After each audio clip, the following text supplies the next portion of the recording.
దేశంలోని అతిపెద్ద ప్రైవేట్ బ్యాంకులైన HDFC, ICICI, Axis bank, Kotak Mahindra లాంటి బ్యాంకులు మాత్రం గతంలో కంటే మినిమం బ్యాలెన్స్ అనేక రెట్లు పెంచేసి అకౌంట్ హోల్డర్ కి దడ పుట్టిస్తున్నాయి.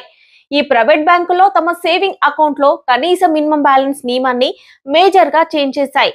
మెట్రో సిటీస్ లో ఉండే అకౌంట్ హోల్డర్లు తమ అకౌంట్ లో యావరేజ్ గా 50,000 రూపాయలు మెయింటైన్ చేయాలని ఐసిఐసిఐ బ్యాంక్ నిర్ణయం తీసుకుంది. గతంలో ఈ లిమిట్ 10,000 రూపాయలు మాత్రమే ఉండేది. గతంలో 5,000 మినిమం బ్యాలెన్స్ ఉంటే సరిపోయేది. కానీ ఇప్పుడు దీన్ని ఏకంగా 25,000కు పెంచారు. ఇక విలేజ్ బ్రాంచెస్ లో గతంలో ఉన్న 5,000 రూపాయల మినిమం బ్యాలెన్స్ ను 10,000 రూపాయలకు పెంచేసింది ఐసిఐసిఐ బ్యాంక్.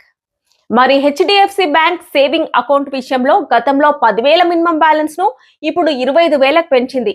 అకౌంట్ లో ఈ మొత్తం లేకపోతే భారీగా ఫైన్ పడనుంది. అయితే ఆగస్టు 1, 2025 తర్వాత తెరిచిన బ్యాంక్ అకౌంట్లకు ఈ రూల్ వర్తిస్తుంది. యాక్సిస్ బ్యాంక్ తమ అకౌంట్ హోల్డర్లు సెమీ అర్బన్ లేదా రూరల్ బ్రాంచ్లతో సహా అన్ని ప్రాంతాలకు నెలకు యావరేజ్ గా 10,000 రూపాయల బ్యాలెన్స్ లేదా 12 నెలలు లేదా అంతకంటే ఎక్కువ కాలానికి కనీసం 50,000 రూపాయలు ఫిక్స్డ్ డిపాజిట్ కలిగి ఉండాలని రూల్ పాస్ చేసింది.